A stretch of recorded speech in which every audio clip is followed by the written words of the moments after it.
Hey, what's up, guys? CaCox97 here with The Walking Dead Volume 10, What We Become. Number 10, big number. Interesting fact, actually. Every volume, what it's named, What We Become, every volume has a name that's 3 words. Days Gone By, Miles Behind Us, What We Become, you know, stuff like that. It's pretty interesting. Kind of cool. But, yeah, just looking at the title, you can tell it's going to be a pretty big volume for Rick there. Whew, he looks very crazy, huh? So yeah, What We Become. Whew. So right away, we are in a place that we do not recognize. Rick is calling after Carl, who's running out freely. It looks like a flashback, or something. Not really sure. So Rick barely saves Carl from an ongoing truck, and Carl says, "I'm sorry. It's okay. It's okay. Just be careful." Takes him inside. Lori is there, and she says, "What's wrong, Rick?" And he says, "He almost died, Lori. He almost died today. And there was nothing I could do. I couldn't protect him. I couldn't." And she says, "Come here." And they kiss, but, oh my god, she's a zombie. Holy crap. So then, immediately the zombie starts eating him, the zombie Lori, and he says, "It's okay. I deserve this. I deserve this. Oh, this is what I get. Oh." And then he wakes up. Ah! Oh. It was just a dream. So he gets out and walks over. Abraham almost mistakes him from a zombie and says, "Oh, you better be careful there, man." "Yeah, whatever. Hey, I'm gonna take over for your shift, alright? For, watching, guarding the place, making sure no zombies come by, so, alright, fine, whatever." Move the camera down a bit. So, while Abraham goes into the tent to get some shut-eye, Rick pulls the phone from out of the backpack, back in volume 9, the, phone that he had gotten. And he puts it up to his ear and he says, "Lori, are you there?" And she's there. "Of course I am." So they chat and stuff. He tells her about his dream, and she keeps on saying that you've got to stop blaming yourself. What you did was not your fault. You are, there. He's still feeling a lot of remorse. He's kind of a little screwed up ever since Lori died. He's slowly becoming a bit more and more a little cuckoo. And finally, he just puts the phone down and says, "You know what, Lori? I think I need to stop doing this." So, but then Glenn walks out of the tent and says, "Hey, dude, it's my turn, my shift." And he says, No, you know what? Here, just go. I'll cover for your shift, right?" "Oh, okay, cool, dude. Thanks." So he goes back into the tent to get some sleep. He talks with Maggie, like, "Hey, Maggie, you doing alright?" And she's not sleeping. She thought leaving the farm would be better because she lost her entire family at the prison, but that hasn't helped at all. She's still not, she's not doing very well ever since her family died. So they're still on the road again. Next morning, Glenn walks up and, everyone kind of chats and stuff, and Glenn points out, "Hey, dude, I was so out of it last night, man. I could have sworn I saw you talking on a phone." Isn't that weird? Yeah, weird. And Carl kind of gives a look at his dad like, because he remembers the phone when he was talking, so, Carl might suspect something. So, everyone is, some people trust Abraham, some people don't. Carl doesn't seem to like Abraham, and Rick just says he's just a hardhead. We might be able to trust him. So there's still trust issues going on. We don't really know these people a whole lot. But anyway, now they're in this town, and Abraham is kicking killing lots of zombies with his machine gun. And they're gathering supplies in the store, trying to hurry up. And all of a sudden, a zombie attacks Rosita. And he's like, "Whoa, get down!" But then Eugene, the scientist, he runs over and says, "Whoa, calm down. Look. He's not even biting you. Look at it." And apparently the zombie is like so out of energy and so slow that he can barely grab onto her foot. Like, he can't even move. So, fascinating. Get the frick out of there. So they escape out of there. So they're having a campfire and stuff. Everyone's, chatting away. Rick explains to everyone about the names that they gave the zombies, lurkers and stuff. Lurkers and roamers, but they've never seen a zombie like that today. So Glenn gets up and says, "Hey, you guys, can you watch Sophia for me? I'm going to go check on Maggie. She said she had to go piss a while ago, so let me go check on her." So he goes looking around and is calling her name, and she's not answering. He's looking around, Maggie. Dun dun. Oh, no. Glenn turns around and Maggie! And everyone gets up to go help, and he says, somebody help! He holds on to Maggie. She hung herself. They get her down, and he's like, she's not breathing. And everyone's like, no. And he's so upset. And he says, what do I do? And Abraham says, you know what you have to do. It's only a matter of time before she turns into a zombie. And then Glenn just says, no, don't kill her. No, don't kill her. And Abraham starts arguing and says, I'm not going to pull this risk, all right? She's going to turn into a zombie, and that risks all of us. She might kill one of us. So I'm going to do the thing everyone else has to do. I'm going to kill her, right? But Rick says, dude, just give the boy a chance. And Abraham just says no. But Glenn fights back and punches him in the face. But then, the big buffy Abraham just punches him in the stomach and knocks him down and says, gosh darn it, what is wrong with you people, right? I need to do this or else she'll kill one of us. Rick points a pistol at his head and says, if you pull the trigger, I pull the trigger, alright? We don't even know if she's dead or not, and I'm not going to risk it, okay? Just give him a chance. And Abraham points out, I notice an ongoing trend. Anyone who disagrees with you guys ends up dying. So, that's pretty interesting. They have a nice little argument. But all of a sudden, Maggie! She's alive! Oh my god. And Glenn just yells at him and says, she's alive! You nearly killed her! And Abraham is like, oh man. So he made a mistake. He could have killed her. So Andrea gets back in the tent and, talking with Dale over what they thought of.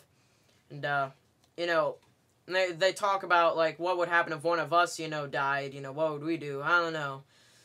Rick, he's up on his shift and stuff, and Abraham says, yeah, here, dude, I'll cover for you. Oh, no, okay, fine. He gets down, but Abraham pulls him back and says, just for the record, right or wrong, you point a gun at my face again, I kill you, alright? Got it? That Rick says, next time I put a gun to your head, I'm just gonna pull the trigger, not even give you a chance. So they're kind of fighting, battling each other for who's going to be the leader here. Even though Rick's only got one hand, he's still pretty freaking tough. So Glenn and Maggie are holding each other, and he wants to talk with Maggie, and she can barely talk, and she just says, I don't want to talk right now. So next morning, everyone, gets up. Oh, yeah. Oh, heck of a night. Whew, that was close. Michonne starts talking with Rick and just says, I'm proud of you. I really like what you did back there. It seemed like you were you again, I mean, you did what you thought was right and you ended up saving that girl's life. And Rick just says, I'm just doing what everyone else would have done. I'm just doing what's right. And she says, well, yeah, but the point is, you did it. You thought you did what you thought was right. And it just so happened to be right. You're being yourself again. Because ever since Lori died, Rick hasn't really been himself lately. He's just been a dude following along, doing what he can with his son. That's basically it. So Rick just says, thanks, Michonne, but it's going to take more than that to, tell me that I didn't kill her. That I didn't kill my wife, so he's still not fully himself, but he's getting there. He's getting there. So, Maggie still doesn't want to talk about what happened, She's just very angry. Rick goes to take a piss. He gets attacked by a zombie. Abraham is pointing his gun. He just so happened to be pointing his gun there, so, okay. Rick yells, hey, dude, shoot it! And Abraham waits, and boom, shoots the zombie. So he gets down, dude, you better be more careful next time. It's dangerous out here. So, dick. So, he walks off. Sophia is still calling Maggie and Mommy, and just asks her, please don't leave me alone, promise me. So Maggie's like, oh, jeez. So Maggie's kind of realizing that wasn't the best decision that she had made to try and commit suicide. Really it wasn't. So now she's feeling remorse for what she did. Lots of frickin' remorse. So Rosita goes to talk with Abraham, and he's like standing around, and Abraham doesn't look too good. He's really upset about something, and Rosita is like, dude, are you okay? And they're together, by the way. So she's like, hey, you alright? And he says, just please don't let me kill again. I don't know if I was pointing the gun at Rick before the zombie attacked him or anything. I don't know. I don't think I could do this anymore. I'm starting to lose control, alright? Oh, jeez. And ever since I lost Beth and the kids, I can't, he's just...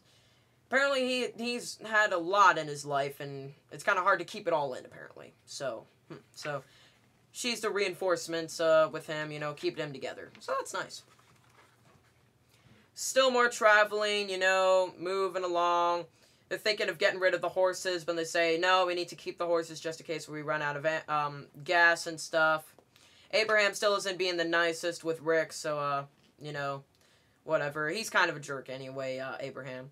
Carl is, like, watching Michonne just freaking kick A, killing all the zombies. She kicks A, and he's like, cool. So, everyone is, you know, still traveling and stuff. You know, things are going pretty well. Just keep on traveling along the road. And,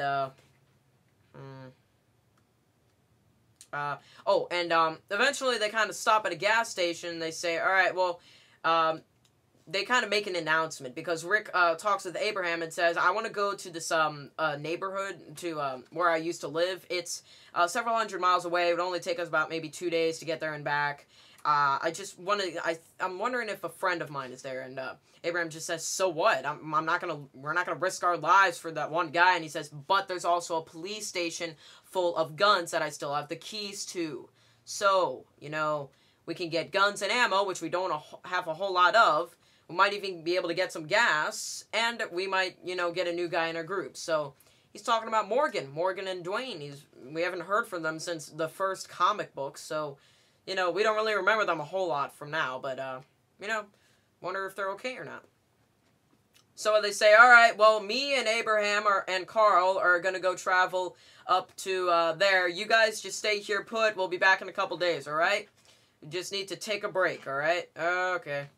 Michonne, wants to come, but Rick says, no, I need you here to, you know, protect the people and stuff, keep everything together, because, you know, you're a good fighter, so we need you here, so. So it's just Abraham, Carl, and Rick. They're driving in a car, moving along and stuff that night. Abraham is, you know, keeping watch. But then all of a sudden, someone points a pistol at him, and these 3 hillbilly-type guys, oh no, what is this?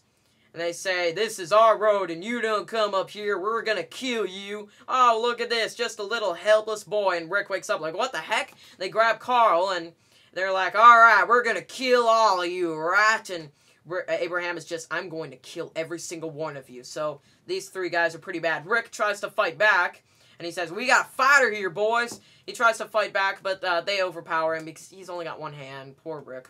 And they say they're going to rape Carl. That's not good. And they start, you know, pushing him down, and they're, you know, going to have their way with him. And Rick tries to fight back as much as he can because it's his son. But the dude just starts beating the snot out of him and says, you're not going to do a thing. We're going to have our way with your kid, and then we're going to have you watch, and then we're going to kill all of you. And he holds Rick down, and he's like, what are you going to do now? You don't frick with Rick. You never frick with Rick and his son. He bites the dude on the neck, bites a giant chunk out of him. The guy with the gun pointed at Abraham is like, what the heck? And there are 3 of them. Rick pulls the chunk of meat out of the dude's neck, knocks the guy down, who's now bleeding to death.